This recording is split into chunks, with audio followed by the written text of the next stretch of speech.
Good evening. Happy Friday, everybody. It's the Instagram Collectors Roundtable, and it's episode 9. And it's going to be a therapy session in a way because we all have some interesting stories to share from that end of the hobby. But also just excited to be able to have 5 people on here for the first time. This has kind of been the goal almost. We really want Brady to join us so we can have 6 people, but we're working our way there. We've got Alex here. What's up? Hello. Our resident Bargnani wrestling collector and everything else in between. Everything. We've got everything. We've got Tim here. Tim's ready for the weekend like myself, so this is a good way to start it off. How are you, Tim? I'm good. Ready to get it going. All right, dude. We've got Logan, who is feeling tired for the same reasons that I am, most likely, now that we're on our first weekend after our first week back from teaching. Logan, are you happy it's Friday? Yeah, it's Friday. I mean, it's the weekend, so I guess we'll be happy. That's right. I love it. And we've got the so fresh and so clean Kelvin. He has just arrived from making sure that he's presentable for the episode. So, Kelvin, happy Friday. How you doing? I'm doing all right. Nothing too exciting, but happy it's the weekend. Very good, very good. And Alex, I didn't ask you how you were doing because I already know that you're doing awesome. So you're glowing. You're so happy today. So happy to have you here. Well, we thought we'd have some fun today, and we all came with a topic we wanted to talk about. Only Mine is really known to the viewership. Speaking of which, hello, Jeff. Nice to have you here. Hey, Jeff. And a resident Red Wings fan too. So Tim is quite happy to see you, Jeff. Yeah. And so we're going to start with the topic that I came up with, and then each person is going to kind of introduce their topic. We'll have a fun discussion, ask each other some questions, and then if anybody wants to show off any cards at the end, they can do that. But in our chat, which is funny, it's almost like our chat should be an episode because some of the stuff that we talk about in there makes for some good entertainment. We got onto the topic of, and I have to admit, I feel bad because Tim took the cake on this one, but we got on the topic of, have you sold a card that you regret? And I think we can all admit most of the time, if not all the time, when we sell cards, I mean, it's for a reason. We have to sell them because we need money for something else, whether the car breaks down, rent or some other life thing comes up, which of course is more important. But then it's hard not to go back and think like, oh man, I can't believe what I had and what it would be worth now. So I want to throw it to open floor here. Who wants to start with a card that, like, I want to know why you sold it, obviously, and do you really have regrets? Because, like with Kelvin, I've given him crap because he sold a brodeur that I love of Flurry, but what he got is way better. So I don't think he has that much regret. So, like, what did you get from it? Do you regret it? That kind of thing. So who wants to fire off first? All right. So you guys want me to wear the egg on my face first or what? Yes. The whole carton. All right. Yeah. What about name first? Names here. All right, go for it, Tim. Let's see. The card that I regret selling the most: Jonathan Huberdeau's Panini Prism, 1 of 1. I think it's Ice Blue Rookie. So it wasn't the pack inserted one, but nonetheless, now it doesn't matter because, as we know, Panini Prism is just skyrocketed for hockey. And on top of that, to pour salt in the wounds, that card sold, I think, either earlier this year or late last year for around over $1,000. And I will not disclose how much I sold it for because I can't bear that pain. I'm trying to keep it in the back of my mind. So, yeah, that's the biggest card I regret selling. And especially being that I really do collect Huberdeau now, it would have been nice to have with everything else I own. So does that regret outweigh some of the cool stuff you got from selling it? Like, what was the reason that you ended up moving that card? So I definitely didn't sell it so much for to get other cards. It was more for a life situation type deal. Mm-hmm. But it is what it is. These things happen, right? And that's why sometimes it's just good to have. These are sort of assets to us, right? In a sense. It's a hobby, and then it could be an asset. So it served its purpose at that time, and I guess if you want to look at it that way, it served its purpose, and there should be no regrets. But it is a big card. Looking back on it every now and then, you're gonna have some traumatic, flashbacks of when you used to have that card in your hand, and then it's like, boom, it's not there no more. So yeah. Yeah, we all have to experience the loss of that. And by the way, Name, happy birthday to you, dude. I know you're going to have some fun. Hey, Happy birthday. Happy birthday. Yeah, hope you land a sweet card over the weekend too. But too. That's right, man. That's right. All right. Well, yeah, of course, that one's gonna hurt. And the fact that you sent us a picture in the chat yesterday made it even more real, because I don't have pictures of the cards that I mentioned yesterday, thank God. So yeah, I mean, real quick, I told you guys I didn't necessarily sell it, but when I was moving from college from Arizona to here, I opened a bunch of 2009-10 Topps basketball, and I don't even want to go into detail of how many Currys and Hardens and everything else in between was in there. Yep. Kelvin's over here laughing because he's like, "Are you kidding me right now, dude?" But it was just I needed money to get back home. I was flying back to Alaska from Arizona with a dog, and just made some poor choices, including giving all that basketball to a bunch of kids. Now the kids were beyond happy. So like we all know, you can't replace that feeling of making someone else's day, especially young people, when it comes to the hobby. So I am happy about that. I just hope they still have them, or they use those to pay for college, at least. I was about to say that. They all have Lamborghinis now. Yeah. They're all driving around in sweet rides. And anyway, so I'll just leave it at that. That's by far my biggest regret. I think there was another one I pulled, a Jordan Skybox Rubies from remember when they redid the Rubies with Kobe on the box? It was like a purple box. I pulled like the subset Ruby out of 50. And I mean, I got good money for it at the time, like a couple $100, but I went and looked to see what they went for now. And I was like, oh boy.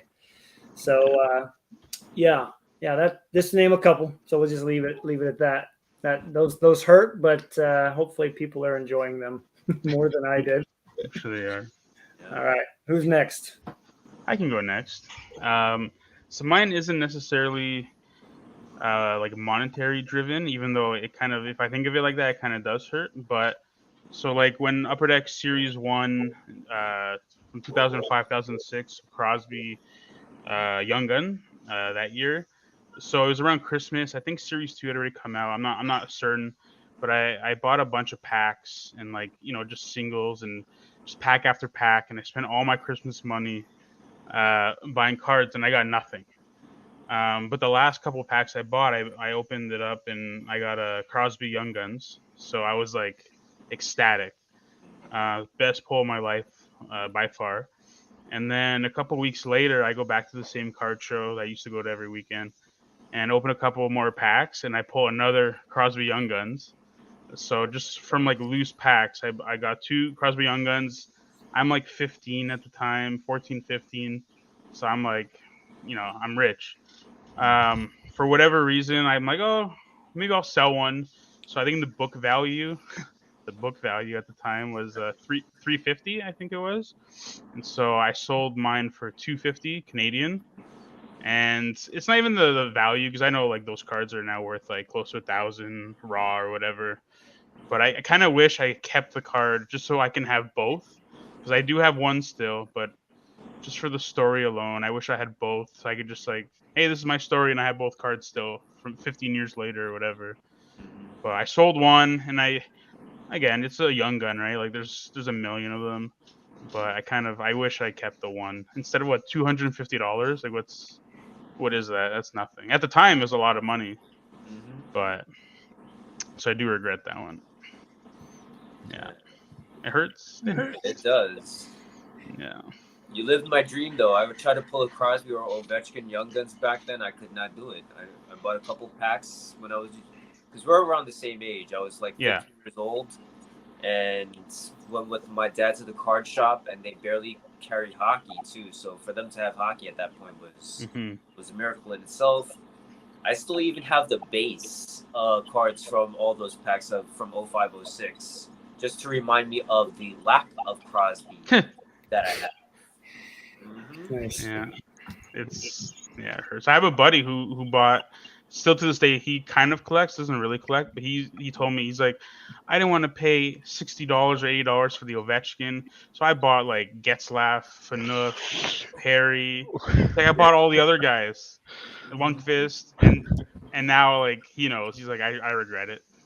He paid the same amount of money for all those guys combined, and now they're worth like what, pennies compared to Ovi and Crosby.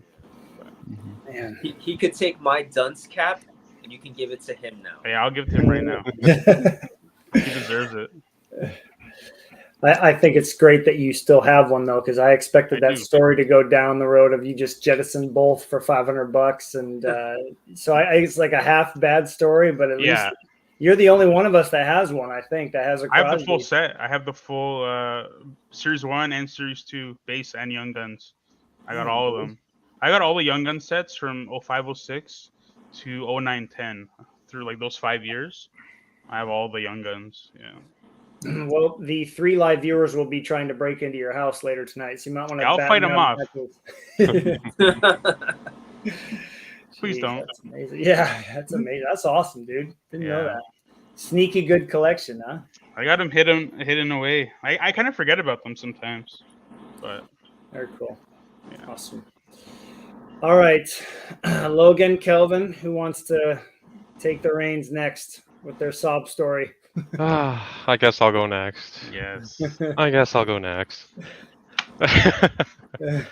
So back in 2010, when I was getting back into cards, I liked hockey and I also liked football. I followed a lot of college football. There's this tight end who was injured, but had a high ceiling. He got drafted by the Patriots. His name is Rob Gronkowski, and I super collected like all his higher end stuff at the time. Like exquisite, NT, you name it, everything. And I was just kind of like, it was like a fun project. I enjoyed collecting the cards and all that stuff, and then I kind of put it in the back burner for a while, and then I was like, oh hey, he's doing pretty well.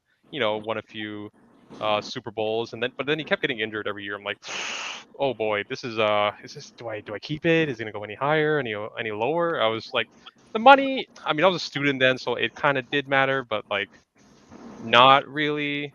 I don't know, but I think it was after the second Super Bowl, and then he got injured in that one, I think it was, and I was like, all right, I gotta get rid of this stuff. I don't know if it's gonna go any higher. So I just offloaded these cards. I don't know how much I got. It was like a few, maybe 1,000 or so, but like 100 or 200 per card. So a good chunk of change for a student. I was like, all right, I'll take it. And then obviously the big boom happened in 2020, and I don't even want to look at any of the comps. I'm too scared just because I had the 2 super tractors.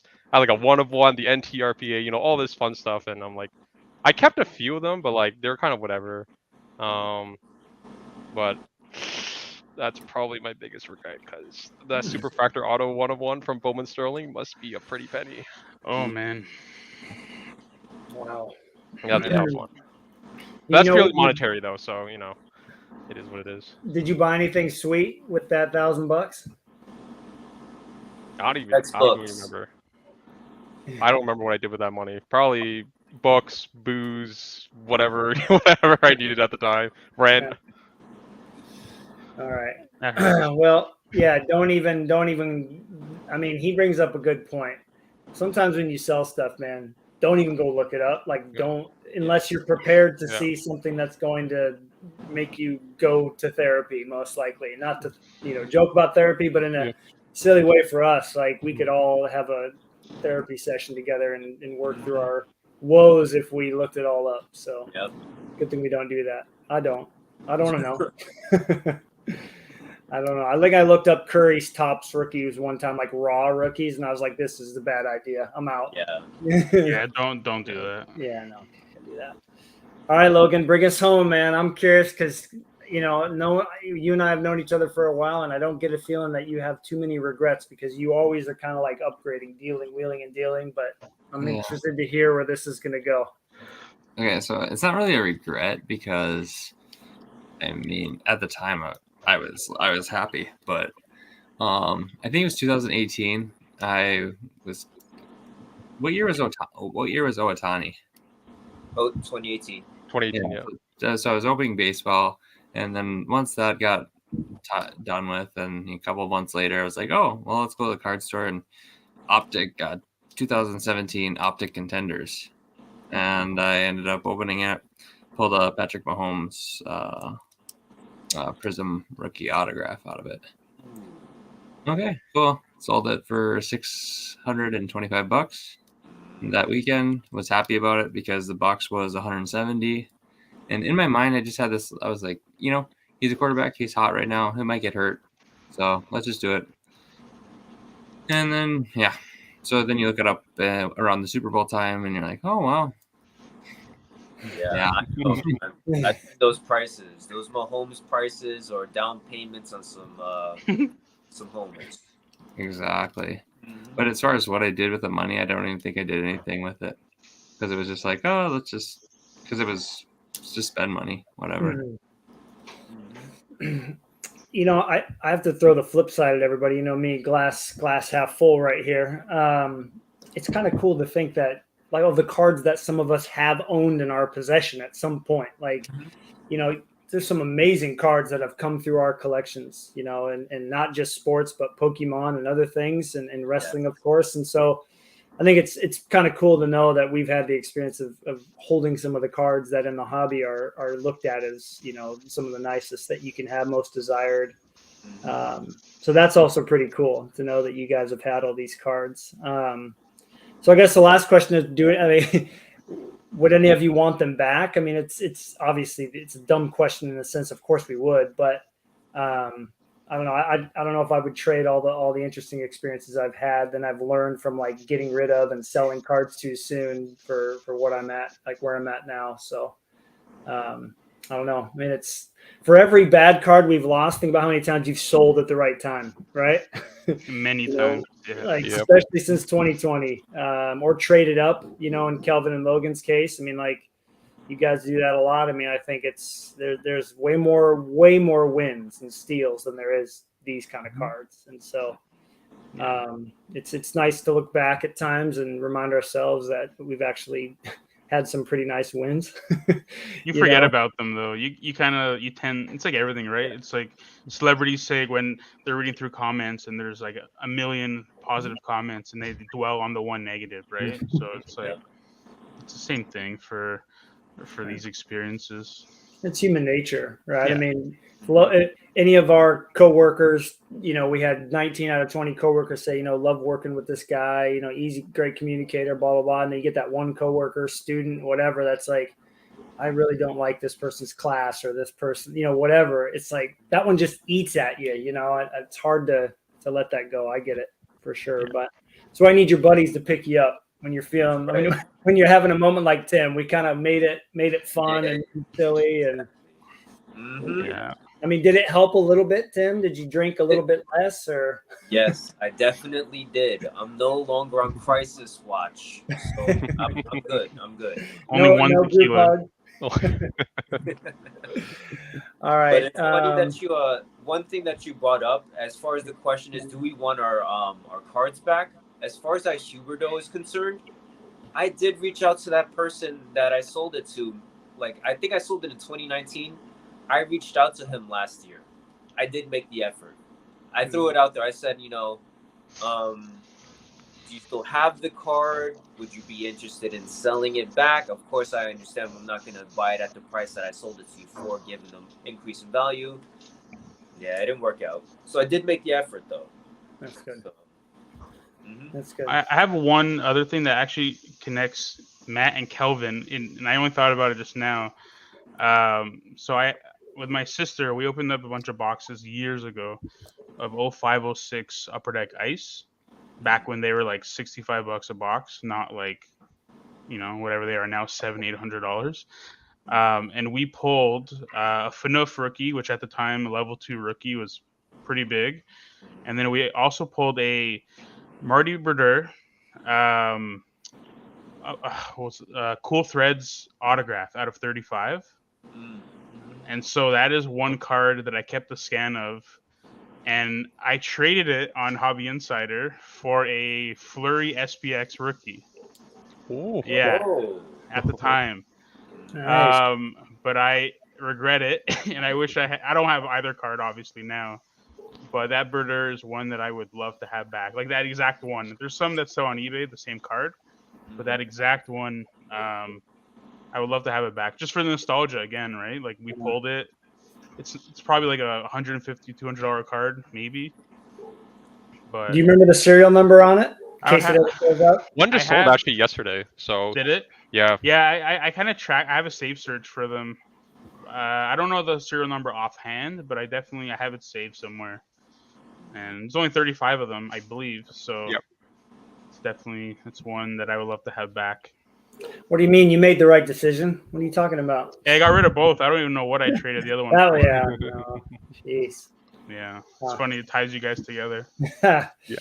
Yeah, we're lucky. We have a few sets that both of our guys are in that we can kind of go for at the same time. So it's and the values are pretty darn close too. So it's always nice to have your friends to bounce prices off of. You know, Logan's been my dude for that for a while because he knows way more about the stuff than I do. So, anyways, I always feel really happy when Logan's like, "What do you think about this price?" I'm like, "Oh, you're asking me? Okay, I must know what I'm talking about barely, or I'm just talking him like off the ledge or towards the edge. You know, I can't tell. But, anyways, let's see here. Who would like to go next with their topic? Go for it. I'll go for it only because I feel like it sort of matches the theme that we were sort of just discussing. As far as good decisions, you could say, or bad decisions within the hobby, or decisions that you sort of wish you had back.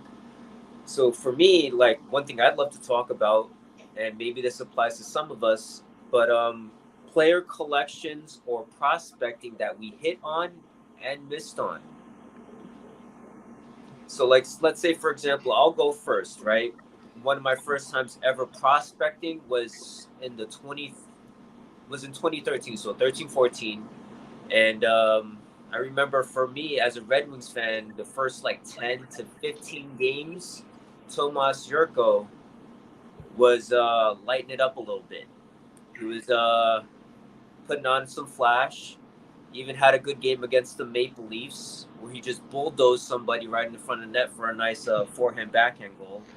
And with that goal, I immediately... That wasn't hard back then. Yeah. Against the Leafs. I know. I'm kidding. So for me, I went all in on him. And I got some nice stuff. My Yurko collection was something I really enjoyed. And later on, I managed to sell it off, not for a lot of money, but towards another person who truly collects them as well, still to this day. Nice. So my collection went from my hand to another good collector's hand.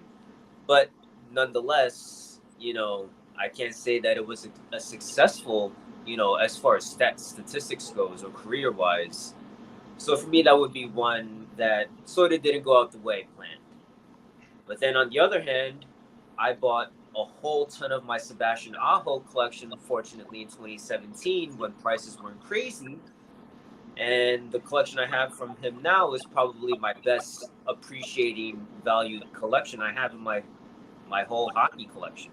Nice. So that would be, you know, one that I sort of hit on, right? And so then I flip it back on you guys. What are some that you may have hit on or missed on?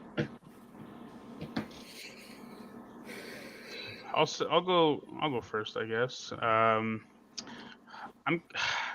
never been the prospecting type of collector. I feel like where I collect. Not that I'm sure I have bought cards prospecting, but collection wise, I kind of stick to a guy that I like, and I kind of just collect them forever. So kind of like Bargnani from 2006. I kind of collected him maybe a couple years after when I actually had a little bit of money. And I've been collecting him ever since. Grabowski since 2008. I've been collecting him. I had a Sakic collection for my whole life, essentially. Yeah. Other than that, I haven't really bought any guys when they were rookies or did any prospecting. Mm-hmm. So I guess for me, on the flip side, when Jonathan Taves, right after that World Juniors where he kept scoring those shootout goals in the gold medal game, I thought about collecting him. Mm-hmm. And I didn't, so maybe that would have paid off. But other than that, no, I just get guys that I like, and even some like obscure Leaf players over the years, like Mikheyev and Yep, true. Kulemin, but like nothing really big, like, and no big collections. Mhm. So I guess the only way I can contribute is like putting that complete Young Guns goalie collection together before it went to a guy that collects all that stuff, which was good. It was more about like trying to get the right goalies at the right price. And I will say I definitely had a lot more wins than losses. Like the Shesterkin was $33. Oh man, Lundqvist was 40 pre-retirement announcement. But the Holtby, like his was too expensive compared to now. But I want to say like, even the Carter Hart, like that was $60. But at the time it was that these last 2 years, so that was right on point. But I think in that, even the Fleury was only 300. The Carey Price was 150. So I think there was a lot more wins in that than there was losses. So that was kind of my only real foray into, and I believe I purchased him a car for $60 back then too, which ended up being pretty good. But anyways, so yeah, I mean, that's the fun thing about the young gun chase, I guess, in hockey too, or just prospecting is you can swing big and miss, but you can swing low and you can, like, with Aho, which is he's still undervalued like crazy. I don't get it. Mm-hmm. His don't tell everyone that. I do, but nobody listens to me. I mean, the fact that Svechnikov's Young Guns is worth more than Aho, I just don't understand how that could be possible. I really don't. Watch the guys play; they're both great, but Aho is such a complete player. But anyway, I'll get off my soapbox. I'm done. All right, anybody? Logan, Kelvin, swing and a miss on a prospect, or did you nail it? Either one. I don't trust any rookies, so I sell it off right away. I remember I think my biggest sale at the time it was not hockey though. It was I mean actually no, I had one hockey, one football. So in football, it was out of Topps Prime 2010. It was a Sam Bradford, Colt McCoy, dual patch, dual auto out of 10, I think. Man. Mm-hmm. So I got rid of that quick. I'm like, Colt McCoy's not gonna make it. He's like, 5'0". Bradford, Bradford. I like Bradford, but man, the Rams sucked at the time. Mm-hmm. So I was like, all right, I don't know, he's gonna go anywhere. So I got rid of that. And then for hockey, I had faith in these guys, but I didn't trust redemptions because I didn't know what they were. So in 2010-11 limited, I pulled a triple auto of Tavares, Stamkos, and Hall out of 25. It was all sticker. And then in that same packet, it's that same card, but the patch variation of it. Damn. So at the time, I sold it for both of them for, I think, for 300 US, which is a pretty good chunk. I don't know how much they'll be worth now. Maybe similar. I don't know. Probably similar. Probably similar. So yeah, I mean, who knows? Yeah, but I think. I mean, those are the two, I guess. I don't know. That card may be a little higher, maybe lower. I don't know. But I think the football one was obviously the good choice there. Yeah, your instinct served you well on that McCoy and Bradford. Yeah, that's probably like a $20 card, maybe. Yeah. Isn't it crazy to go look up like Robert Griffin, go look up I'm trying to Brady think. Quinn. Yeah, Brady Quinn, Matt Leinart. Reggie Vince Blake. Young. Mark Sanchez, the butt fumble guy. And look at what you can get their cards for, and you just like Jamarcus Russell, guys. Tim Tebow. I mean, I think he still has value though. I think he's the only one that has value. Yeah, I still buy Brady Quinn. He's my favorite college quarterback. He was great. And I don't know, I just pick them up for the Notre Dame cards, or there might be a refractor. I don't know. Well, you can get stuff now, like really cool cards of him for cheap, right? Like it definitely is a fun little endeavor, as opposed to if you were doing it at his peak prices. I don't know if it would be much fun in that regard. No. So how about you, Logan? I mean, we have some fun discussions too about you saying, well, like you mentioned on the last episode, maybe I'll grab this guy for $2, this guy for $1, this guy for $5. Do you feel like your instincts have ever led you astray though? Like, whoops, misread that, or I've totally nailed it? Well, that I guess this little prospecting thing is kind of new, but I was always about a Blackhawks collector, so let's pick up Panarin. Okay, great, and then he gets traded, or then Nick Schmaltz. Oh, great. How about DeBrincat? Oh, great. Kirby Dot. Exactly. So, as far as 16, 17, yes, it was a great class. Probably should have tried to collect someone other than Schmaltz, but I was able to just get piece out Schmaltz. As easy. It was rather easy to do that, but I think probably my best was probably the Kane stuff. I was buying a lot of it, like, oh, hey, there's a numbered Kane. I don't have numbered Kane. I like him, but I was more about collecting more volume than anything. And then I start looking at past prices. I'm like, wow, you did well for that. So I think that would probably be my win. But yeah, just sadly thinking that the next Blackhawks rookie is going to be the guy. Next year when they get Bedard, you can be sure that he will do well. Mm-hmm. Well, and then as far as DeBrincat, I don't know if they start. I've said this a couple times, man. If those Senators start off hot, that could serve you quite well to help you get stuff of Kane that you need, right? So that's true. That could be a win for you still. Yeah, I'm still holding it. We'll see. That's a perfect answer. We'll see. Good. Well, that was a fun topic, Tim. I enjoyed that one. It's good for us to see that our instincts usually serve us well when it comes to that. Because you know how it is. If you're going to prospect a guy, you're going to check with your friends first, right? Nobody's going to just go for it on a whim. Maybe you are, but it's always nice to know that. If I need to spend money on a prospect, I'll go to Kelvin because he will definitely help me spend money. He's good at that. But you know how it is. Like if you want a little confirmation, you go to somebody who really pays attention to the league. And so, anyways, cool. All right, fellas. Next topic. Who's up? I can go. So I'm kind of piggybacking on the first topic, but it's kind of the flip side. So your topic was like a card we regret selling or trading. This might be a little harder because I guess I didn't give you any prep time, but what's a card that you could have bought but didn't and regret it? If there's anything like, so I have a couple. I have like one big one that I've mentioned. I think it was to you guys. I don't think it was on like a broadcast. But there's one I can definitely remember. And I'm sure we all have a couple over the years that you could have just you could just pay that extra $5 or just you didn't do it and you're like, shoot, that hurts.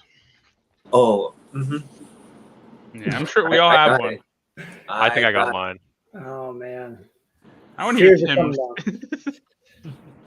Go ahead, guys. I need to cry it out still. All right. I guess I'll go first then. Yeah, let's hear it. So, as we know, my Aho collection is a great collection to have. But, and 2016-17 served me well as a season. But there was one day where I made one of my biggest purchases at the time in my Anthony Mantha not seismic. What is it? Golden Treasures 1/1 rookie off of ComC. I bought it for around $360, something like that at the time off of ComC.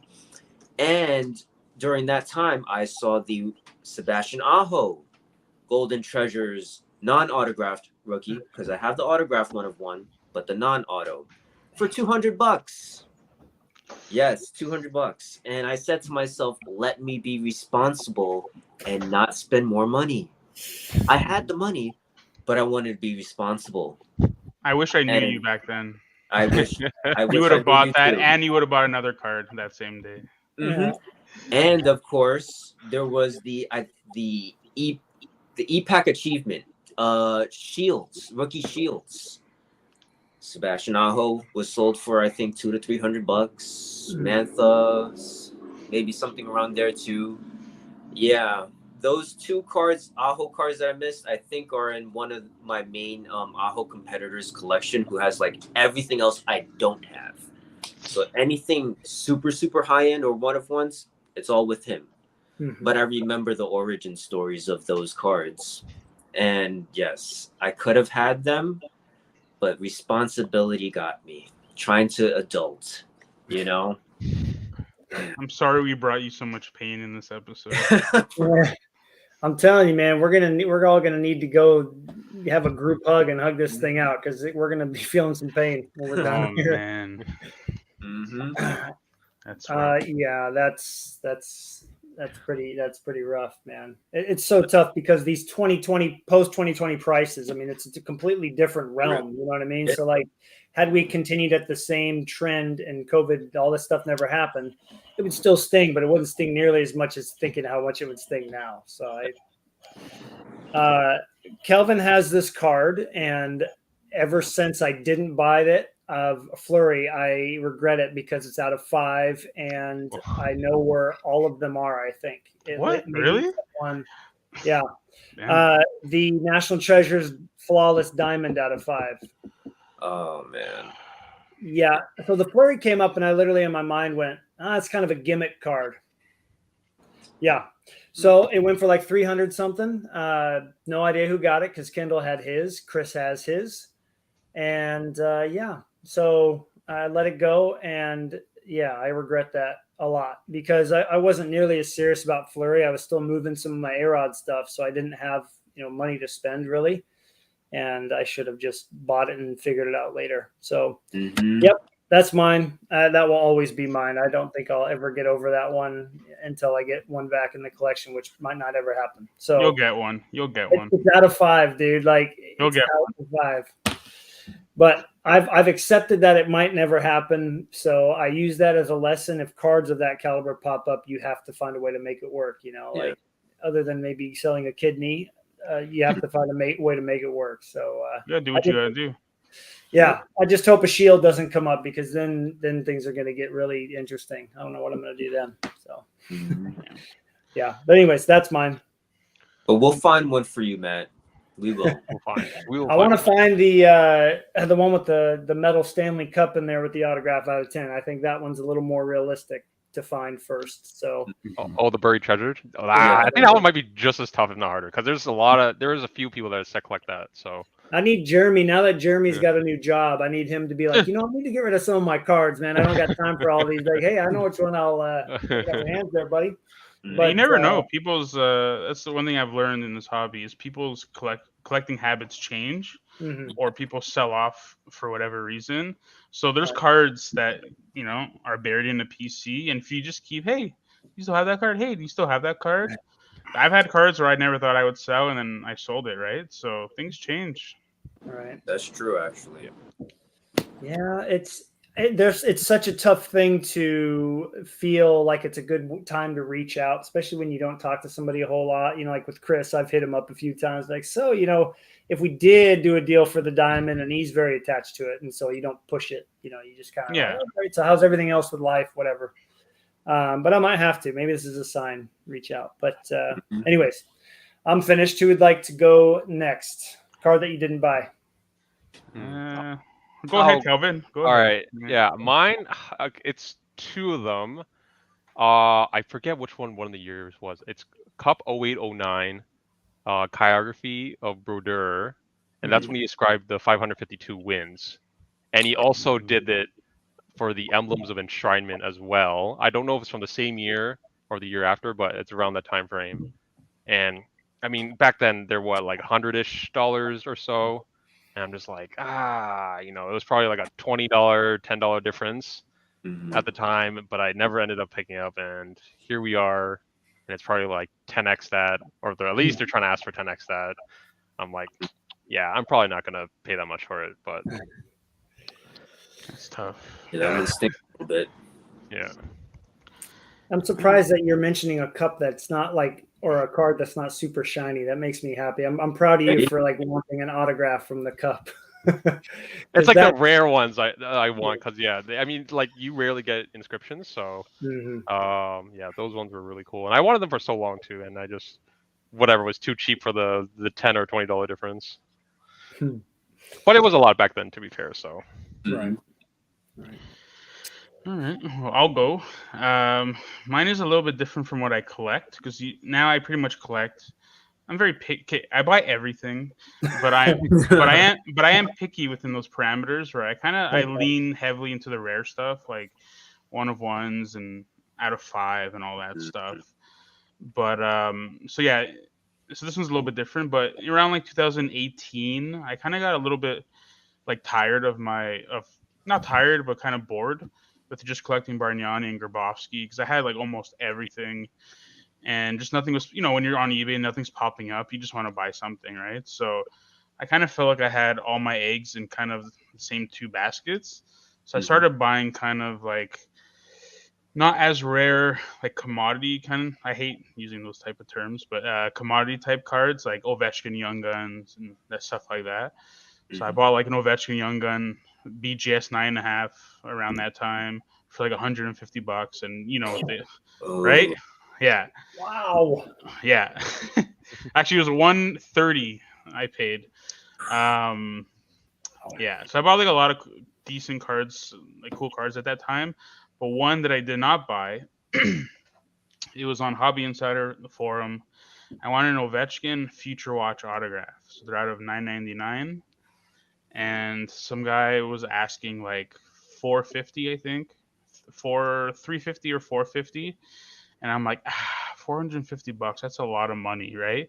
And kind of with Tim, where it's like I had just spent on like a Cristiano Ronaldo autograph, and like I bought some other stuff, so I was like, it's a little tight, so I didn't buy it, and now like. I don't know what the cheapest you can buy an Ovechkin Future Watch autograph now, but they're probably like what $3,000-$4,000 minimum. So that's it's kind of one of my regrets because a lot of these cards, they're post-COVID pricing. I can't even justify paying it. Mhm. If there's a card that was worth $100 before and now I have to pay $300, sure. But if it's a card that's worth $300-$400 and now it's a couple of G's. No dice. Yeah. Yeah. True. That's like for me, it's like the Barkov or Huberdeau Prism Golds out of 10. Because I remember what they used to sell for pre-COVID, and what they sell for now is like astronomical. So those are just set to the side for a long, long time. I'm sure you'd pay a little bit of a premium, right, compared to the pre-COVID prices, but I'm sure you won't justify going 5-10x or more, right? So no.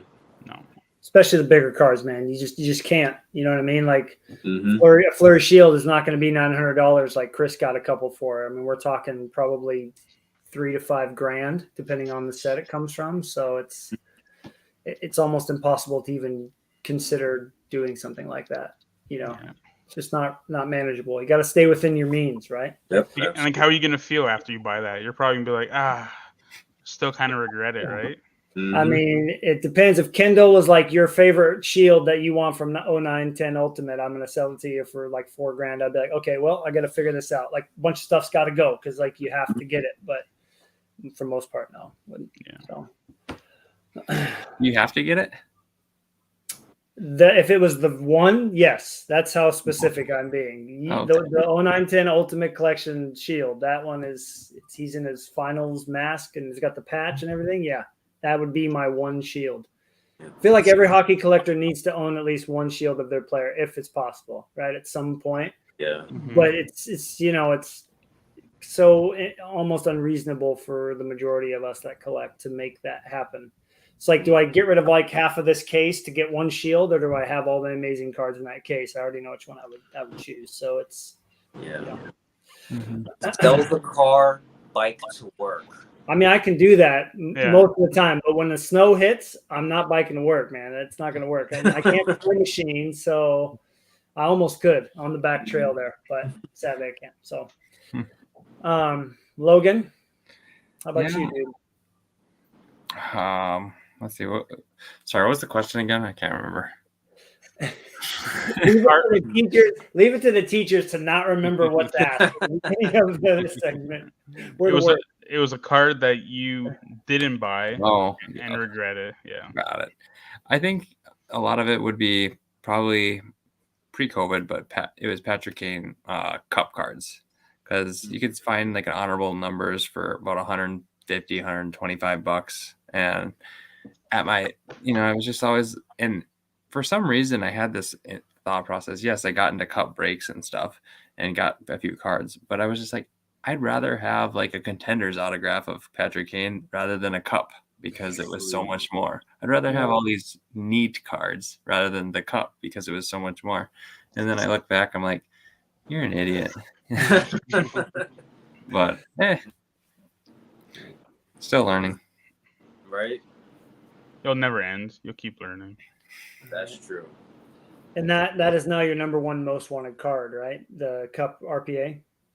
Oh, sure, but I mean, it's a wanted card, but I like looking at those honorable numbers. I don't know which one it is. It's the one where it's a little bit whiter. Maybe 09, 10. 0910, probably that one. Mm-hmm. Yeah. Those are so nice. Oh. Yep. And to think that I didn't like it when I first saw it, I had it offered to me for $100, and I was like, and he still had it for $100. I was like, yes. Like, oh my gosh, could have missed out on that. Wow. Okay. Well, and then the Cup RPAs, those jerseys aren't game used, right? No, the rookie ones aren't. No. Only a couple have been, right? Like Crosby, Ovechkin. I think very McDavid as well. Is it Kovu? Yeah, Mikko Koivu. Yeah. So random. Yeah.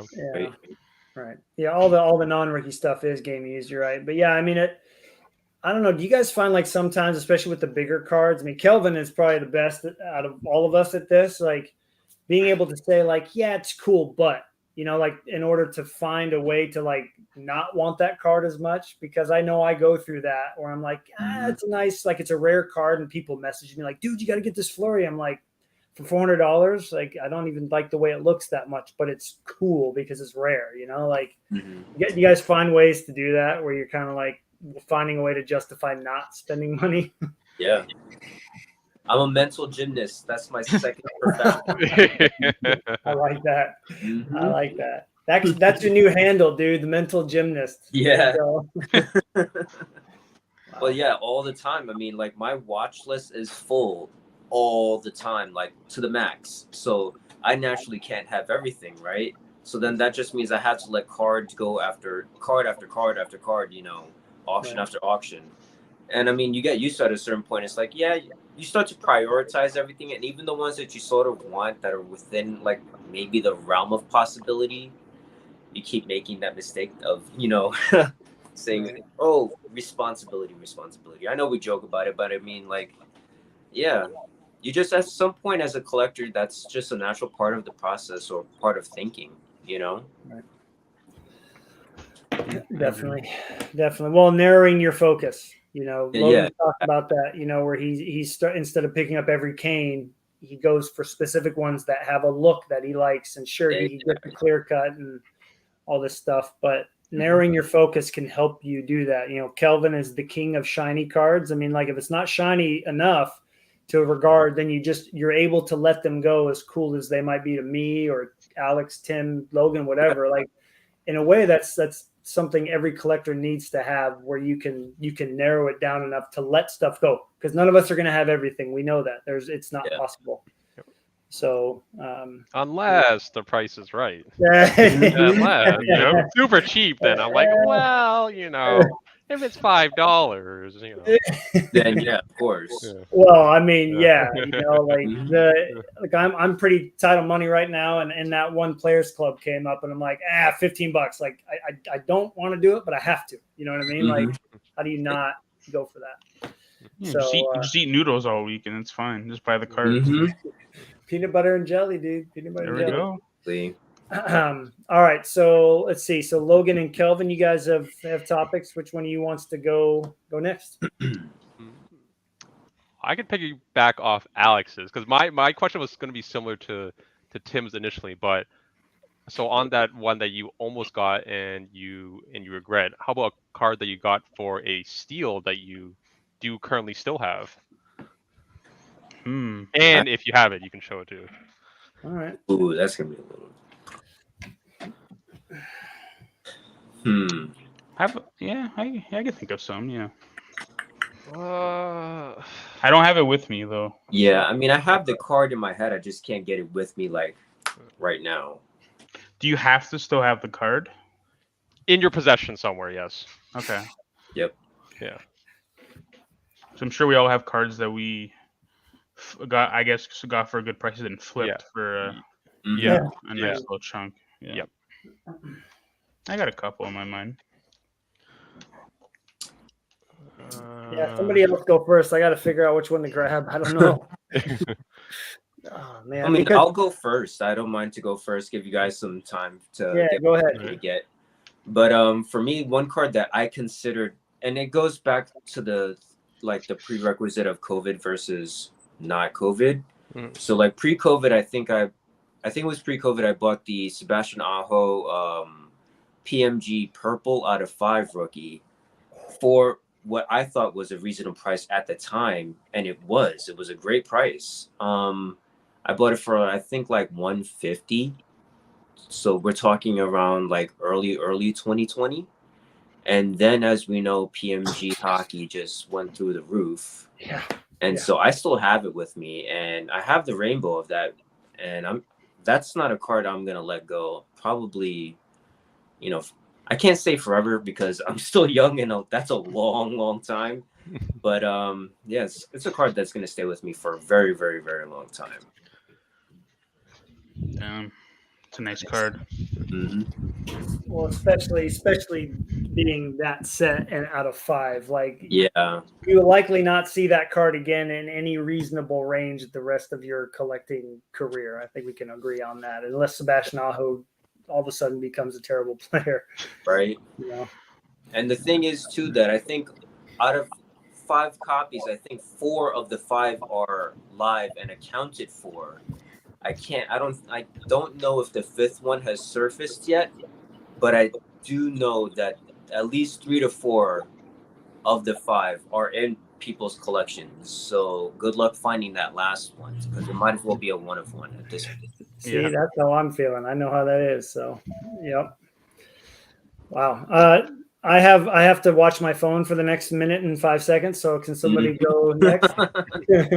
We got you, man. All right, cool. All right, I'll go next because I did find the card. So I'll pick Awesome. one because I'll pick a card post COVID is kind of cheating. So I mean I'll just post one just cause for the sake of. So this I've probably shown it before. This is the Black Fire and Ice 1-of-1. I picked this up for like $120, I want to say, and I was hesitant back then. I was like, that's a lot of bones. Like It is. I can get like quite a few cards of that. And then post COVID, let's go with this. And I got that for $475 in like 2020, I think, or beginning of 2021, around there. And then obviously the past auction you saw it went for like 7x that. Wow. There was That's a the Mal. 1213 PMG. Yeah. The 1213, yep. Yeah. Wow. Yeah. There was a Malkin of that I didn't buy. I bought the blue and I bought the red for like peanuts, and I didn't buy the green at the time, which was about the same thing, like $400. And I definitely regret it. Oh, it hurts. Mm-hmm. Logan, you've tracked the PMGs pretty close since the last set came out, most recent set. How much of the older ones getting driven up in price has to do with that set, or do you think it's just like the basketball collectors and stuff and baseball are coming back around and now finally discovering hockey? I've always kind of wondered how much was affecting that, whether it's the sets coming out or the collectors like realizing how cool they are and whatnot. I couldn't tell you really. I think they like the nostalgia, and I don't know if there's going to be a basketball collector and a basketball collector that collects baseball, and then he wants to collect hockey because he thinks the card is neat. Sure, there are a few, but right. I mean, I think those basketball guys, they would just mostly go to like Crosby and Ovechkin Yeah. I've seen definitely those types of collectors that have bought those two players more so because they're just like the two big players in the last like 15 years, right? Mhm. Yep. It's always exciting to win a pretty, well, it's not massive, but a pretty big card for the collection when you're on your stream with your buddies. So Yeah. Hey, you got to show it. You got to show it. I send it to the group chat so y'all can see it there. All right, I'm not all gonna, I'm not gonna tell somebody on the stream and they go backdoor me, like message the seller, like, what? That's true, Alex. You know. Oh, Yeah. Mhm. Yeah. yeah, I'm about to fight. Okay. No, I'm kidding. So when you put it that way, we're good. For Yeah, now. yeah. I've had that happen to me. So Yeah. And I don't think in this case nobody could beat Alex's story. Yeah, maybe we should save that. I was thinking like an eBay themed episode would be hilarious on so many levels. And you got also, 5-6 hours on your hands. I can go all day. Part 1, part 2, probably could do like a whole series about it. You know, It's just me solo. No. yeah, we just sit 24-hour back. live stream. Yeah. Anyways, so I've all the people in here, Kelvin, you will appreciate the price on that. The scan was not good, and if it wasn't for Chris, I got to give Chris a shout out, my fellow Flurry collector. I went right by it thinking it was the base. So I'll give some hints to. Oh, you guys can look at the chat. So that's going to be hard to top. So especially because I'm waiting for the Thanos card to show up, so it's nice to not have to spend too much. So to springboard off Kelvin, I bought this when COVID started. I remember it because I started teaching the full COVID year, and I was online, so I was literally teaching like this in a closet, I call it, in the school. They had tables stacked all in there, chairs. Like I literally just had like a path. I felt like it was my bedroom when I was growing up. You like have this crap all over the place, but you have a path to your bed and a path back out of your room.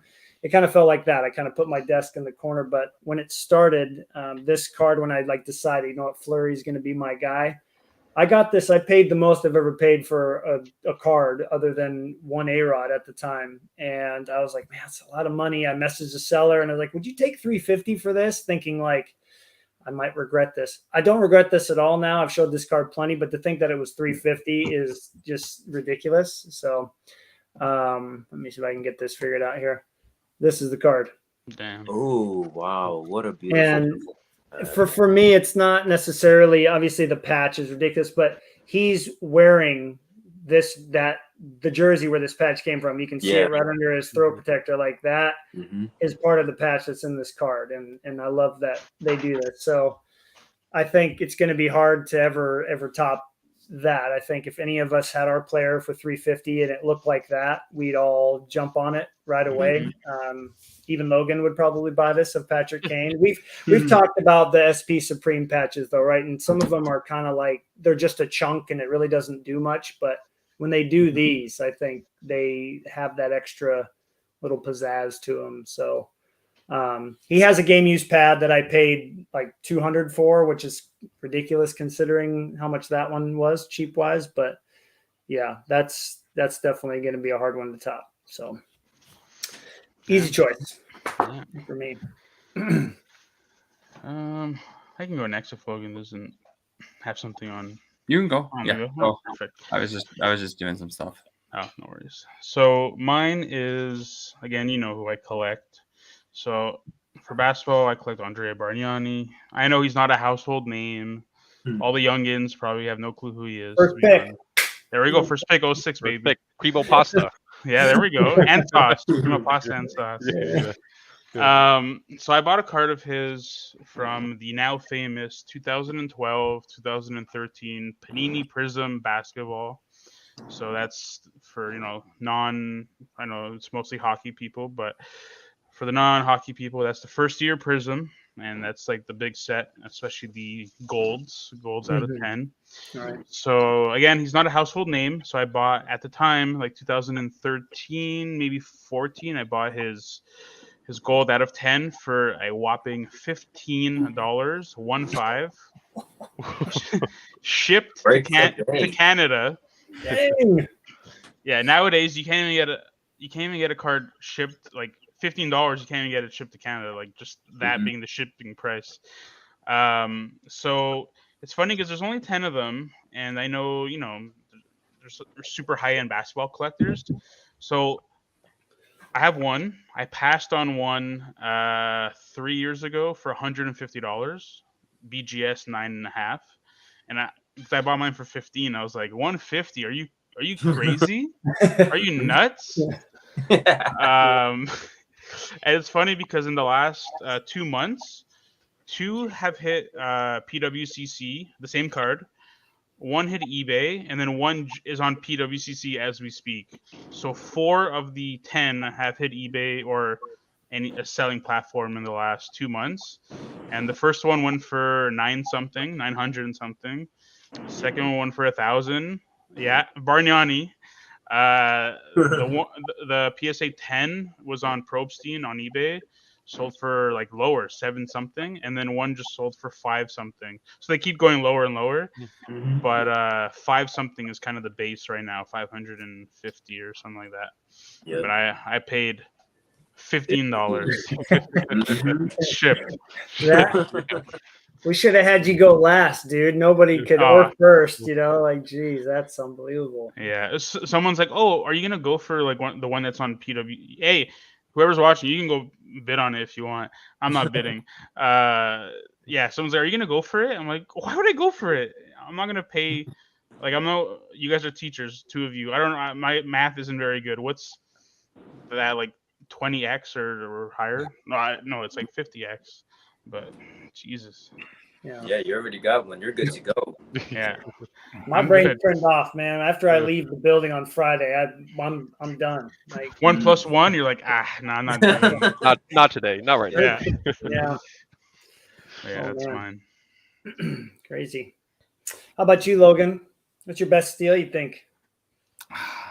It's kind of tough because I'm thinking 2020 probably. Just picking up the buyback set of Kane with the Ultra, and then the gold medallion, and then the the platinum ice, right? Ice medallion. Ice medallion. Ice medallion. Yeah. So that one was numbered out of 3, and just watching his ice medallions go that are not autographed, they've been pretty high lately. Well. Mm-hmm. But yeah, I'm trying to think. I want to say 230 maybe was about the autograph version. Mm-hmm. So damn, it's pretty good. Yeah, absolutely.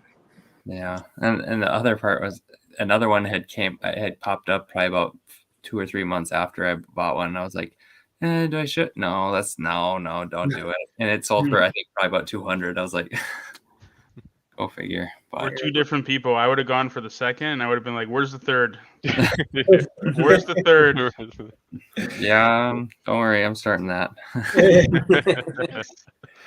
I see that sometimes in hockey. You'll see like a card out of 6 or 5, and some guy posts 3 of them. And I'm like, where's the other 2? I'm like, why don't you let 2 of them go and buy other stuff that you want? But hockey collectors seem to be some of the most focused people out of the 4 major sports. And maybe that's just because I'm not seeing it, on the other end from basketball or baseball. But I see that a lot with Fleury or Brodeur. There's that one guy who had like 5 out of the 6 Brodeurs. I'm like, why are you doing this to yourself, man? But people do it, I wouldn't advertise it if I was doing that. Yeah, right. Because the guys can be like, well, I have it, but I'm gonna ask 2 times comps or 3 times comps or something. I think the worst part is when you see the card and it's sitting on ComC for a set price. You can't go and message the guy. It's just like never, right. And you're like, okay, maybe just throw an offer, and it's just like no offer accepted. Yeah. I guess the card's gonna sit there. I know exactly how that is. I have the full glass now Topps Chrome Rainbow from 2020, and the Super is on ComC, and he keeps putting it back up there for the same super high amount, and he won't even take offers. I'm like, I need to find out who this guy is. Like, seriously. Is it Sports Cards Heaven or Sport Card Heaven? That is the worst seller on ComC. That's where it's an appropriate name, Sports Cards Heaven, because that's where cards go to die. Yeah, actually, straight up. Oh, jeez. That's good. That's good. That guy's brutal. Sorry if you're watching, but you're brutal. I'll find out who it is after we're done Mm. being live, because Mhm. you know how it is. You spend all that money and time putting a complete rainbow. My first rainbow chase ever, and I'm like, I would love to button it up with the 1-on-1, and there it is. I'm not spending $350 on that when I can get them for $100 or less all the time. I can't do it. It's just, which some crazy person's going to do it now that he signed a new contract. You watch, a 101, bam. Mhm. Anyways, so yep, know how that is. Logan, I was going to ask before we moved on though. Do you know what your biggest non-Kane steal is, by any chance? Biggest non-Kane steal. Mm-hmm. Off the top of my head, no. Yeah, I'd have to think a little bit. I was curious if you're going to say that Brady Ultimate Collection card. I keep coming back to that one, thinking that was a great steal. That's Manning. Oh, Manning, that's right. That's Manning. That's Manning. But Why I don't did I think think it was Brady? Huh? I compared its price to be like, wow, $33 for something out of 75, whereas you could look at the Brady base out of 750 that would sell for way more than $30. Right. Mhm. Yeah, those cards look incredible too. Those gold parallels. Whew. Huh. All right. Well, Logan, you are on deck for the final topic of the night. Great, yeah. So I was thinking about this topic, and every time I see like a Panini card, and I look at it, and I'm like, wow, Panini hockey. I'm like, that's a very nice card, but there's always this comment that I see, and it's, I wish Panini would do hockey again. Mhm. What do we think about that? Because I'm saying no, because just let it be its little time that it had, and I just don't want to deal with the non-game use stuff. Mhm. Yeah. So, like, for me, when I think about that, I think about National Treasures. Like, what's the sets that would draw me back to Panini, right? It would be National Treasures would be number one. 13, 14 National Treasures RPA are some of the most beautiful looking cards in hockey. At least modern, like post 0506 lockout hockey, right? That's a big one. Of course, Prism is Prism. I love Titanium, but not the whole Titanium, just the rookies, right? So those are really the three that would draw out to me. The rest I could do without. I mean, there were some great sets and some great looking cards. Panini Prime brought us some great, huge jumbo patches, that makes them for some great eye candy. But like, that's off the top of my head, there's not much else that would really strike out to me that would be like, damn, I wish we had Panini back, like in its full capacity. Like 10, 15 release Panini, I don't know. 5 release Panini, maybe. Right. Yeah. Right. Yeah, I agree with him. Go ahead, Alex. Oh, no, I agree with him. Because, for example, for wrestling, we just got Panini. It was tops since 2000 and I don't know, or mid 2000s, since 2005. And Panini just started this year. They released 2 sets. And man, you can get Topps Chrome wrestling boxes from last year for like $150, Topps Finest. And so when Panini came out with Prism, which was their first WWE release, boxes were $1,200 American, and that was April. So $1,200. Guess what they're at now? They're down, 300. Yeah, 300, 400. Yeah.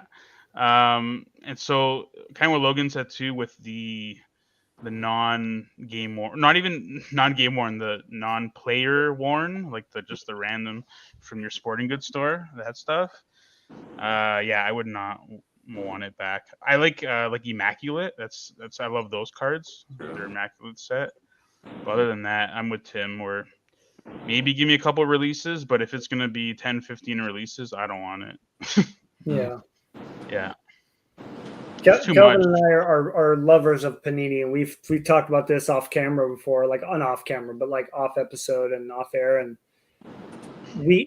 Kelvin, you've mentioned you're pretty worried, right? Like if Panini came back, they would just pump out the Select and the Prism, and you'd have 50 parallels of Marc-Andre Fleury, Patrick Kane, and Martin Brodeur to chase down. And if you were going that route, and I agree with you guys. If it was 5 sets, right? If you could pick like 3 high end or 2 high end, a medium end, and like a couple low end, and just have some good variety, and only have those 5. Oh yeah, I think it would be a huge hit. But we all know that they don't do it that way. Yeah. So Yep. yeah, Dominion would be amazing to see come back. I'm not gonna lie. I would love it. And I'm not high maintenance, but like Topps when they're making wrestling was almost all hard signed on card autographs. And so far they've only released Panini's released Prism and Select. There's been 0. It's all sticker. So again, I'm not like a guy who I need hard signed autographs, but Give me something. give me something. They'll I think give there you will be flawless stuff, but Yeah, you'll get flawless and immaculate. They'll eventually Yeah. do that. And those, like the Glass Now flawless stuff. I know he's not the no logo, but like, oh man, it looks so sick. So, yeah, so you'll get it eventually. yeah, it's just the small sample is a little tough. Like Select, there's like oh my god, there's like a 50. Like you said, I know you're kidding, but there's literally like 50 parallels. Oh, dude, There's different tiers and stuff. It's brutal. It's been exhausting the last 3 years in a good and bad way, just chasing every Glass Now down. I'm like, oh gosh, dude, I can't afford to do it anymore. But it's been fun. Logan, when you thought of this topic, I mean, you enjoy collecting the Panini stuff here and there, right? Yeah, of course. I used to remember. I remember what was it, about 2014 when I started getting back into the cards, and I can just go to Dave and Adams and fill up a cart, and be under $250. And it was like old Panini stuff that was like Panini limited. Oh, you get all these random boxes and packs. Okay, cool. But yeah, I just kind of been thinking about it a little bit lately. I mean, I do like their cards. I just don't. I see the Select sets, the rainbows and the Prism rainbows, and I think I was talking to MSG today. And I was like, the OPG Platinum is plenty for me, like with all the variants and stuff like that. I couldn't imagine doing the 50 or whatever Prism is now. It's a bit much. Kelvin, would you, if Panini came back and Brodeur was getting thrown in a bunch of stuff, like would you just kind of be picky with what you went after depending on what they did, or would you just not be feeling it nowadays? I don't know. Knowing me, I'd be a sucker for that. I'd eat all that stuff right up. Like it would kill me, but like, I probably would open my wallet, I just can't help it.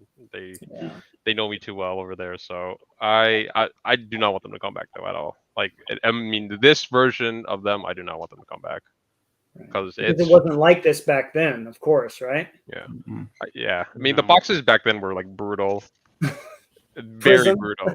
Prism was brutal, totally certified, titanium. The only box I think I liked from them was Select. And I guess Score, because Score was like $20. Yeah. Because you rip like 30 packs for like $20. That's pretty good. So I think that's like the only 2 sets. I mean, Dominion was okay. Dominion's not bad. But yeah, other than that, like what they're pumping out is just not feasible in hockey. I just can't it's everything that hockey collectors hate, right? Sticker autos, having a bajillion, variations and autographs and parallels and then not even game worn. That's a big no. That's not game worn. That's like, I can't believe the collectors over there are just eating that up. Like, yeah, it's a sick patch, but like they haven't been like 2,000 miles even close to this. Like, who knows where it's from? Like, just like straight to the factory, right to Panini. Like, for all we know, right? So like the one thing that floors me is like Joe Burrow glove card. Yeah. Okay, the guy doesn't wear gloves. Like, yeah. It's some other random guy named Joe Burrow. yeah, exactly. Right. He probably just put him in his back pocket and like ran around and threw like 5 passes. Like, oh, here you go. Is that good enough? Like, Mhm. That my stuff God. makes like the rookie photo shoot stuff that we've all kind of not hated but like disliked. It Mhm. makes that look incredible now. Like I have a Malkin shield from his rookie year, and Mhm. before I would be like, it's from the photo shoot, but now I'm like, yeah, it's from a photo shoot. Yeah. Yeah, Well, you got to justify it, right? You got to Right? pump yourself up, right? You Yeah. don't want to say like, "Oh, I hate this card. I don't know why I own it." You know.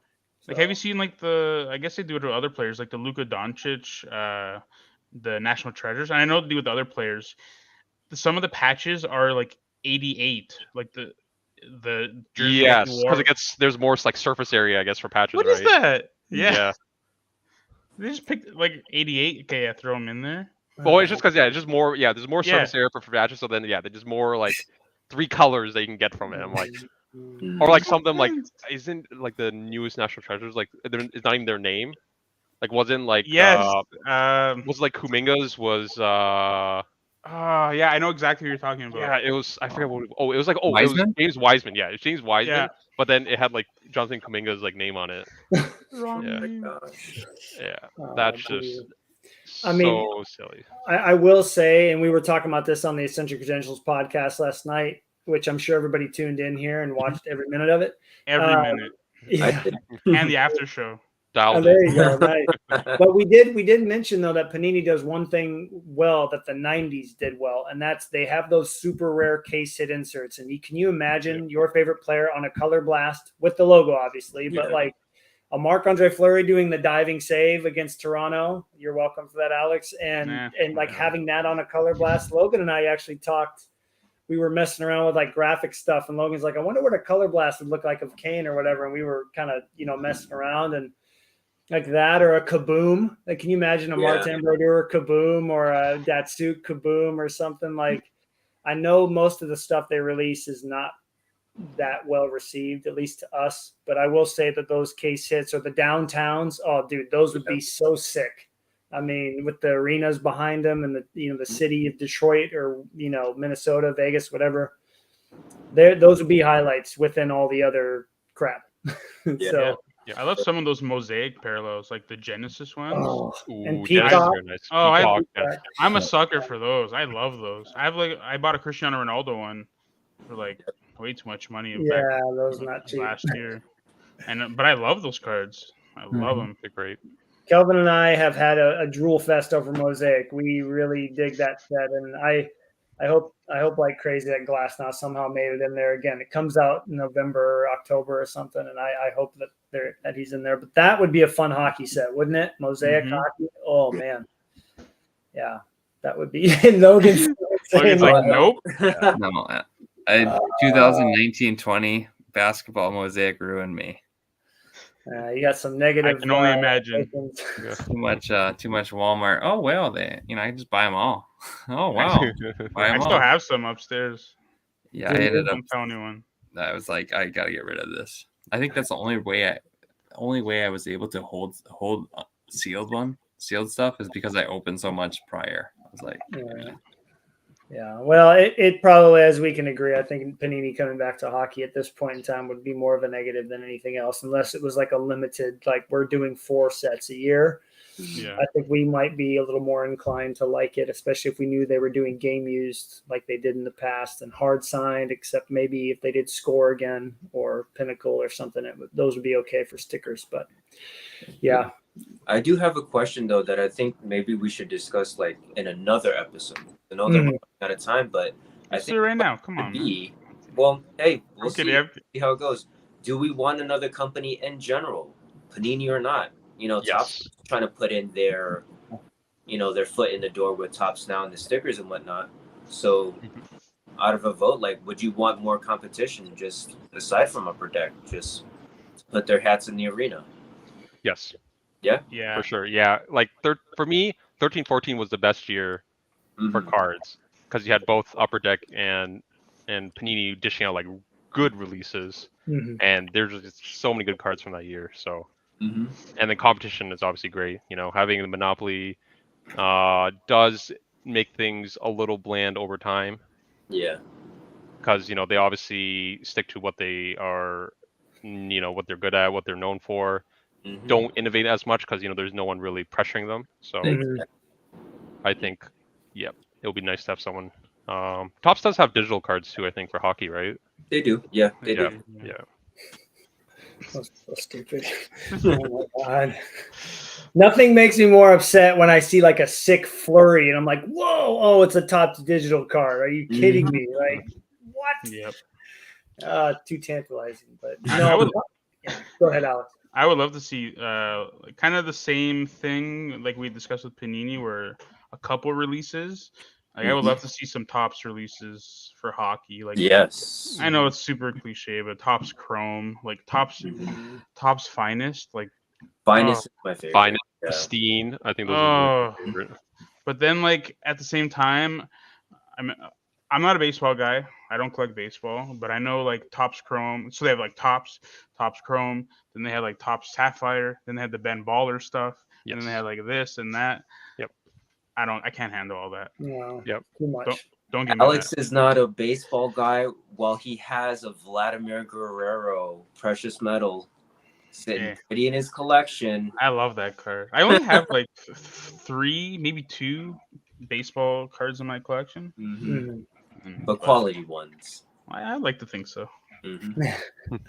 I love that card though. Yeah, but yeah, it would have to be a limited Topps release. The same.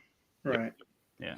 Especially like Kelvin's saying, design wise, like competition breeds innovation, man. If you got 2 or 3 companies, just that's why the 1998 baseball season, collecting wise, is by far the best, man. Pinnacle was on the top of their game. You got Fleer at the top of their game with the essential credentials. I mean, everybody was bringing their A game, and just like with 13, 14, like Kelvin said, you got to have it. And I get why the sports only want one, but look at what Panini's doing right now. I admit it's finally drying up on me. So it's too much of the same thing over and over again, and we need companies to be competing with each other. So I hope like heck that when this Upper Deck license runs out, that it would either be Upper Deck and what is it?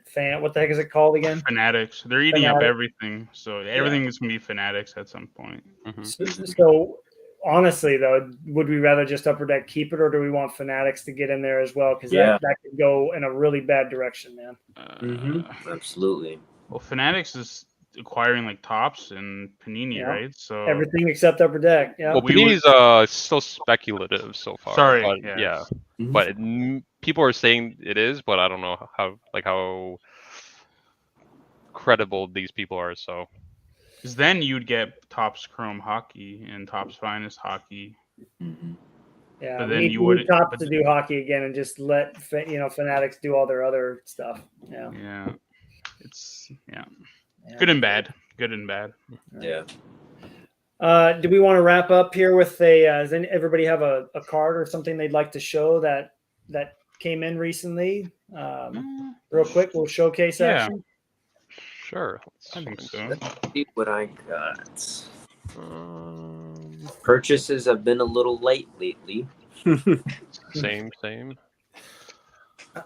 Black Diamond might be getting a lot of negative talk, but it's hard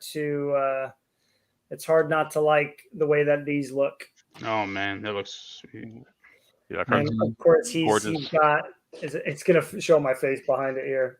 He's got a nice big smile in that picture, so I'm really happy with the way that these turned out. And regardless of the fact that he's on a team that they didn't do very well, his setup was fire. So I don't care.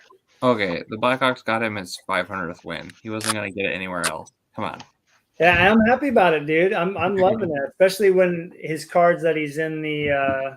This isn't expensive or anything. It's a couple bucks, but his extended Black Diamond card with the black the mask, the feather mask. Like, come on, dude. They did him some justice. So I'm not hating at all. Promise. Yeah, I really like seeing the flurry cards in the Hawks uniform. It's refreshing seeing them in a different. Because I don't know, with the gold, the Golden Knights, similar colors to kind of the Pittsburgh, a little bit, it's just something different. I don't know. You're right. I like the glass half full approach, and I agree. I didn't think I'd be very excited about these cards. I was worried I was gonna, no offense, Kelvin, but have the same approach Kelvin does to all those beautiful blues Martin Brodeur cards that he can't wait to add in the future. I was afraid I was gonna go that way, but like you said, dude, he got his 500th win. He had some really good highlights there. Like those games against the Kraken where he basically stole a point for the Blackhawks both games, made incredible saves. Yep. Like I got good memories of him there. I just wish that they would have been better. So whatever. But anyways, that card, that run for the cup, I like that Black Diamond. They have little, moments of excitement in their releases. Let's just leave it at that. Yeah. Let's leave it at that. All right. I have 2 cards here. They're not really anything important or special. I just have them here. So I got a shipment recently and I forgot to scan a card. So this is one of them. So that's it's just not like super important, but it's a really nice card. It's a gold refractor from Bowman Sterling relic. That is Yeah, it's Andre Bargnani. Numbered to 25, so nothing like super low numbered. Again, it's not like a huge card, but it is really nice. It is, absolutely it is. And I forgot to scan it. But other than that, I do have one more. And this is, I went to a couple of wrestling shows last weekend, and there's a Portuguese female wrestler.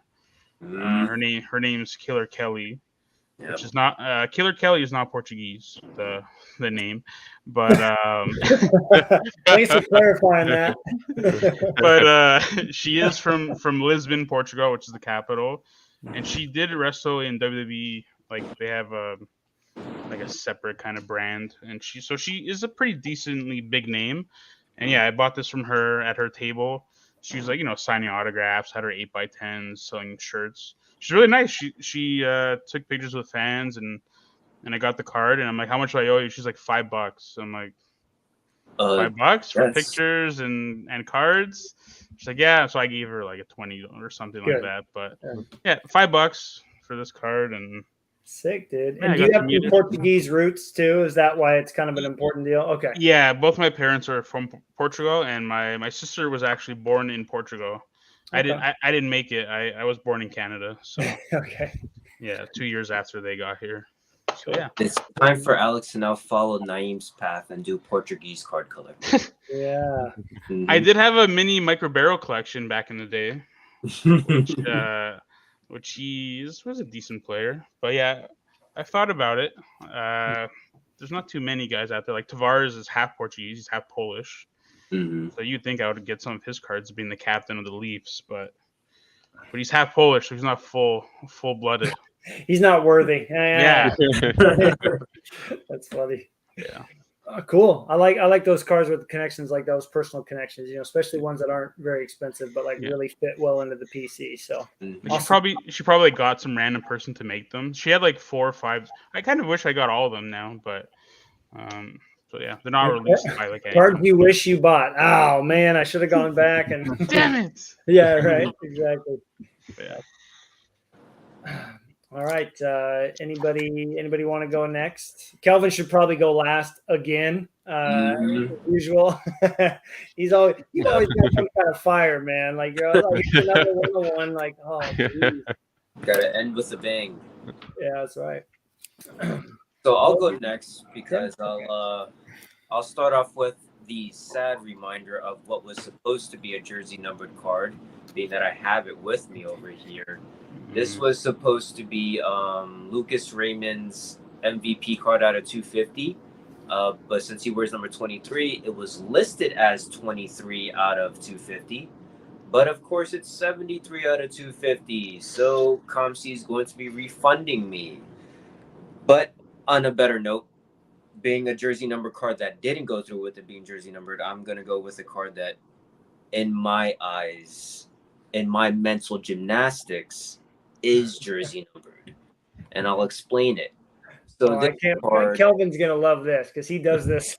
Oh, he does? Kelvin, you do this? All right. So as you guys may be able to see because of my dumb light ring, Pavel Datsyuk is wearing number 56, and we know him to normally wear number 13. But that's his preseason jersey number from his rookie season. And so for me, what I like to do is, since I love jersey number cards so much, I like to buy both versions. So, right, everybody knows Datsyuk for number 13. Thus, I always try to find, regardless if it's 56 or not featured on the card, I will still try to buy the number 13 out of whatever the final serial number is. And then I try to get its counterpart in the actual jersey number of 56, should it be featured on the card, so I have both. And I do have one that's like that, where Zetterberg, we know him as wearing number 40. In his preseason in 2002-2003, he wore the number 15. And some of the Parkhurst, some of the regular Parkhurst rookies out of 500 features him wearing number 15. So I have number 15 out of 500, and I have number 40 out of 500. Nice. So that's what I like to do. It's just fun for me. Like, I don't expect everybody else to like say, hey, you know, label it like I do as it's jersey numbered. It's just for me. You know, I'm crazy like that, and I know, and I accept it. You know. Which would you rather have, if you can pick one, the 15 or the 40? Yeah, if it's obviously 15 on the card. Purist is gonna say whatever's featured on the card is the jersey number. So in this case, I would prefer 56 out of 414 for the Datsyuk that I just showed. Yeah. Mm-hmm. I was expecting some, like, if you divide this by, or times it by 3 and then divide it by 2, you got the next big eBay one of one, multiples of the jersey number. So watch 26, 39. Yeah. Those are the big things now. How did you phrase that on the live stream, Kelvin? How did it go again? Oh, because I showed the PMG green, so it's 3 out of 10. So obviously can't get jersey number, but 3 times 10 is 30, which 30. is right. jersey number. eBay one of one. eBay 1 10x value. Yeah. I'm gonna have to start looking through all my serial numbers of Aho and all this stuff. Like, okay, can I find his number somehow hidden in here? I can totally raise the value on these things, you know. Reverse jersey number 2. Oh, jeez. Mm-hmm. Everything is an eBay one of one. Don't worry. Yeah, exactly. Yeah. Everything is. So. Everything. Anyway, I better not get into that. Get all fired up. Logan, how about yourself, man? What you got? Logan, I think you're muted. Yeah. Can't hear you. I have 2. One I was surprised about, but the first one that I have is the gold. I just saw the picture on Instagram, dude. It's so nice. Yeah. Dang. And it wasn't even the focus card that I was trying to get in the trade, so I was happy about that. Whoa. And the other one that surprised me was I ended up picking up a Radiance from the extended, numbered out of 100. Looks so beautiful. Very nice. It's very mosaic-y. So. Mm-hmm. So they went with the mosaic pattern on that instead of like just the checkerboard that they did in the original release, huh? Yeah. Mm-hmm. Okay. Yeah. I think those look better. So, yeah, overall 2 nice looking cards. Mm-hmm. That gold makes me weak at the knees. Right. Yep. All right. Well, as he typically does, Kelvin is going to finish off this episode with, what do the kids call really nice cards nowadays? Stick cards. Somebody say it. Bangers? All right. Thank you, because I can't say it. I think it's not Mojo anymore. Right? Yeah. Oh, man. Bangers is the word. Yeah. What you got for us, Kelvin? Well, the pickup is just 1 card, but it does complete a rainbow. I think I showed you guys. So it's the Century Momentous green to 149. But with this card, this completes the fastest rainbow I have completed. So you have the 1 of 1. You have the blue to the blue. Oh, sorry, a little disoriented here. The blue's out of 25. You got the red to 75, and yep, that's the only thing I have for this week. Dude, Nothing too crazy. But you've completed, I mean, if you take the sticker autos away, you've completed 2 pretty sick runs in the last couple weeks. You know what I mean? Oh, Clear true, and all that. Yeah. Oh, man. Awesome. Awesome. Very cool. Well, this was fun to do one on Friday. Again, wish that Brady could have been here. We got to get the 6 of us on at the same time at some point, but always nice to hear these stories. This was fun to do kind of off the cuff and see where the discussions go. Yeah, excited for the next one. That we should keep this trend going for Yeah, a should bit. do the same. Yeah. Yeah, till hockey gets going. Obviously, we can have a. I thought it would be kind of fun to do like our own little fantasy draft or something like that. I don't know. We can talk about some ideas to do together. But sweet. Well, hope you guys have a great weekend. Thanks so much for popping in and hanging out for a bit, and for all the people that stuck around watching. I know Name was in here, Jeff was in here, Project 50s, and probably some other Instagram people who don't have YouTube accounts. I know Al likes to hang out and watch. So, yep. Everybody have a great weekend, and we'll see you next week. Thanks, guys. Toodles. Right.